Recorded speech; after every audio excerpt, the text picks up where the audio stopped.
my name is Jessie, and I did my portion of the presentation on finding the Phoenicians in Chapter 5 by McWhorter. So in this portion of the readings, McWhorter is discussing the Phoenicians who are from modern-day Lebanon, Syria, and Israel. They spoke a Semitic language that is no longer in existence, but it is said to be very similar to the Hebrew language. The Phoenicians really liked to travel and colonize, but they did it very diligently. They were very conscientious with all of their moves and traveling and stuff. They were even known to have an advanced sailing technique that helped them through the northern and southern Mediterranean Sea. They were able to take over major colonies in North America. They even made an appearance in Carthage, and they were known to go as far west as Spain. They even have records that show that they went all the way to Portugal, but that's where their records stop, and we don't really know what happened to them after that because they were pretty secretive about their travels and their sailing, and many of the places that they could have traveled to have since sunk since then. There are many references to the Phoenicians throughout history, but some things changed because of Proto-Germanic and just how their language developed. For example, in some German literature, there is the mentioning of two gods. I don't know if I'm pronouncing these correctly, but Fol and Balder. And it is believed that Fol came from the Phoenicians' religion of their god, Baal. Don't know if I'm saying that correct either. The transition of this word comes from when Proto-Germanic got a little weird. Words that began with B all of a sudden started with P, so the god's name changed from Baal to Paul. And then the name changed again when Proto-Germanic changed to Old High German, and P began to make the F sound, so it was replaced with PH. So the transition went from Paul to fall.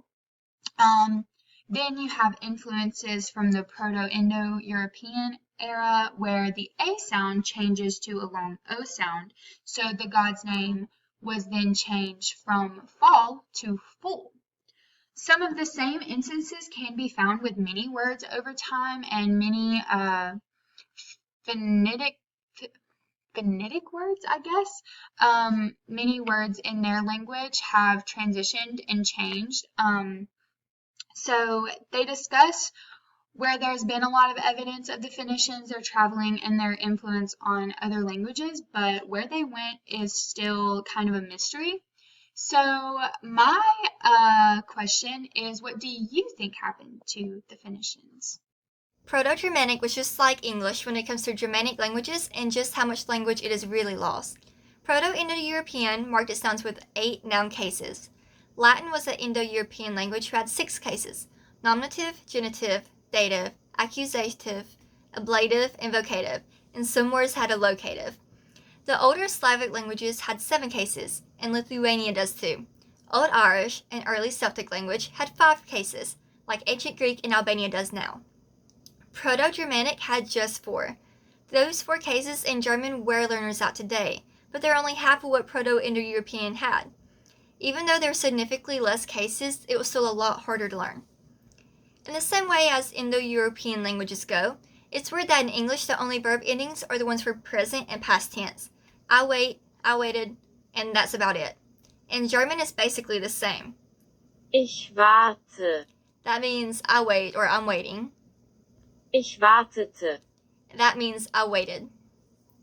Because German and English are very similar, this is what they sound like. There are no endings that mark the future. For example, English does future with the word will, and German uses a will in their own way, and this is pronounced werden. That's how it is in all Germanic languages, and that's how it was in Proto-Germanic. Spanish used endings to not only mark the present and past tense, but also the imperfect, future, conditional, subjunctive, and imperfect subjunctive. Spanish has taken this even further than the Proto-Indo-Europeans did in some ways, because the Proto-Indo-Europeans did not have conditional endings. Where did all this go with Proto-Germanic? Some languages that came from Proto-Indo-European held on to what it was used to, but in Proto-Germanic it just fell off. We as Germanic speakers have created little words like will and would to pick up what we are missing.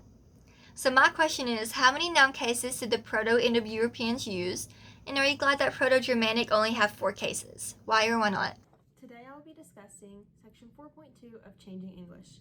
The main concepts include colonization and the problems with colonization. England's occupation spread to 3 specific Celtic areas, which included Scotland, Wales, and Ireland. This is important to know because not only was English introduced to these areas, but it also became the main language in these areas over Celtic. The colonization was forced on these Celtic regions for both religious and political motives. The knights from England would receive gifts of land and would actually move to these non-colonized areas, which made them colonized. The first colonies were established in both Ireland, Scotland, and Wales in the 1600s. There were specific reasons for these territories to become colonized, such as economic, social, political, displacement, subjection, and replacement reasons. Political incorporation happened first in these Celtic colonies. In 1707, Scotland and England were combined into the name Great Britain. The main languages which had been the Celtic in these territories was changed to English over time. Many of the groups which had been colonized responded by using their former Celtic language to identify as a separatist from English rule. Not only did the Celts start to care for their old language, but the English also started to admire the Celtic language as well. Even though these people had been stripped of their language, the nationalistic values made them want to keep their Celtic speech alive. There were consequences that stemmed from the colonization of English. The English language formed into new varieties, which was exposed to other languages. In areas with most English group, such as Australia or North America, the impact of change in English was very slight. Changes did happen, such as the adoption of words from the natives and some cultural practices from the natives. Dialect leveling occurs when different groups of people who have different Englishes mix together. Over the time, the language which was split becomes a uniform English in a new type. Hello, my name is Matthew Morrison, and I will be discussing a section of Chapter 5 from McWhorter's book that we've been studying. And this section is entitled Proto-Germanic Was Full of Orphaned Words. And to kind of put this in its context, this chapter is discussing the things that happened to English before it was English, specifically when it was the Proto-Germanic language. And in this specific section, the writer is discussing about how there are issues in our understanding of the Proto-Germanic language. In fact, there is about a third of the words from Proto-Germanic that do not trace back to the Proto-Indo-European words. So in other words, no one knows where this section of the language came from. And just some examples that he gives, words that often refer to things like seafaring. So words like ship, sea, strand, and sail, they have no connection to any other European language that we're familiar with. For example, in French, mère, in Italian, mère, Russian, more, Polish, mors, Welsh, more. All those words refer to something like a lake or a body of water. But none of those sound like our word for sea. And so we don't really know what happened between the Proto-Indo-European language and the Proto-Germanic language that influenced it and brought about some of these words that we still hold on to today. And if we were like, Germans per se, instead of having seafood, we would have Marfood. But there's this disconnect between English and the other European languages, and it stems back farther than we've been studying up until this point. And lastly, I would like to mention another example is the word punch, like referring to the drink punch, like you get at a party. This word comes from, it doesn't come from some type of word that means liquid. It actually comes from the Proto-Indo-European word for five, because when punch was first invented, there were 5 ingredients.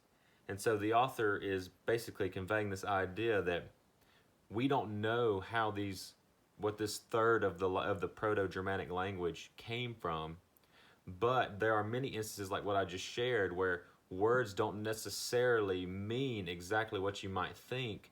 Whereas in this example, the word punch isn't coming from an older language talking about a liquid. It's coming from an older language talking about the number of ingredients. So you never know how a word is connected to what that word is describing.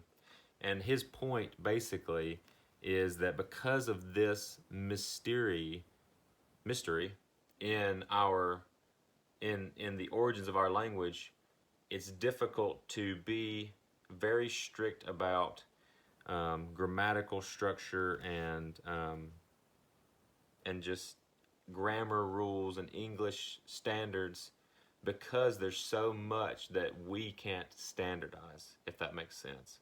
And so that's really what he's getting at. That's his main argument, and I think it's a really good addition, especially in this final chapter, with his argument about the mystery and the complexity of English. Hi, I'm Jacqueline Rhodes, and I want to talk about the spread of English beyond the British Isles, or English in North America. We established last week that one of the ways other languages loaned words to the English language was trade between English speakers and speakers of other languages. Moving into the 17th century, a group of English-speaking settlers established the Jamestown colony in Virginia, located in North America. By 1640, there were 25,000 more Europeans in the area. Looking at our map in our Changing English textbook, page 134, you can see the settlements in Massachusetts, New York, Pennsylvania, and Virginia. The areas were settled mostly by English and Welsh in the pink, French to the north and northwest in blue, and Dutch in bright yellow to the west. The southern portion of North America, where there were very large plantations, were settled mostly by English-speaking people from the south and west of England. These were consisting mostly of deportees and political refugees. Slaves were transported from Africa, where they spoke many different languages, and taken to the southern part of North America to perform labor. Let us stop here for a minute and take another look at the map to see that there were Native Americans from tribes such as the Powhatan, Shawnee, Cherokee, Creek, and others already living in these areas, speaking their own languages. Modern English-speaking settlers traded with these Native Americans. They hired household help from and tried to teach and convert the pre-colonial Native Americans. Although English only borrowed around 300 or so words from Native Americans, such as skunk, squash, and squaw, they changed or made short many of them. Many of North American state names come from Native American words, however. In the state of Alabama, there are many towns and counties with Native American borrowed names, such as Etowah County, Cherokee County, and many more. It is said that English displaced the language of Native Americans, and as a captured people, Native American language had little or no influence on the English language.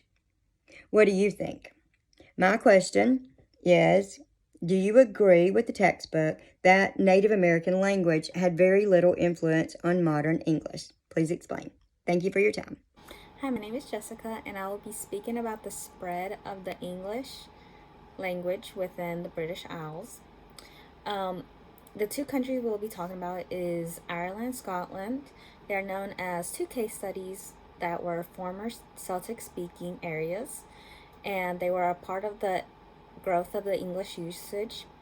And this is also seen as early colonial process that was also later provided as a model for the English colonization overseas. With Ireland, the first colonies that were established were in the southeast. English law was also introduced, and this was an advantage to the colonists and a disadvantage to the Irish. There were new towns and boroughs that were distinctive to the Anglo-Saxon, and there were centers for the Anglo-Norman. The presence of colonial activity is what changed many personalities and loyalties. There were colonists that married among the Irish, and they adopted their language, their fashion, and English control was limited to only a small area, but it was later reasserted during the 16th century by Henry VIII. He said that his true subjects in Ireland needed to speak the English tongue. And around the 1800s, English was known as the first language of half the population in the 19th century, and Irish have been increasingly abandoned. This was because of three reasons. The first one was mainly because of population. The second was because of the introduction of English or universal English education. And the final is the significant to the context of ideas that link like nationalism and language, such as the language connecting the Catholic Church and the independent movement. And before the 17th century, Irish was the first language of the whole population, and now there's only 2% of the Irish population that still speak Irish as their first language.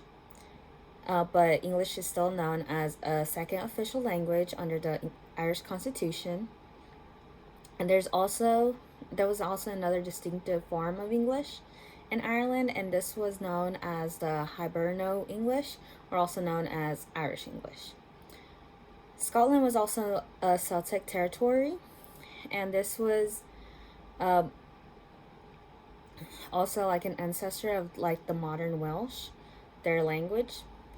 And the first group that arrived over there were the Celts from Ireland, and they spoke Gaelic Celtic, and this was closely related to the Irish, which later became an ancestor of Scottish Gaelic. And the argument that Scotland experienced colonization is a lot more complex than Ireland, and there were 5 10th century linguistic groups, and the most dominant one was the Scottish. Another thing they experienced the same as Ireland was the Anglo-Normans that came, but unlike the Irish case, they were invited rather than conquested. And they also adopted the Anglo-Norman culture, and they also had town building that were later populated with the English-speaking merchants.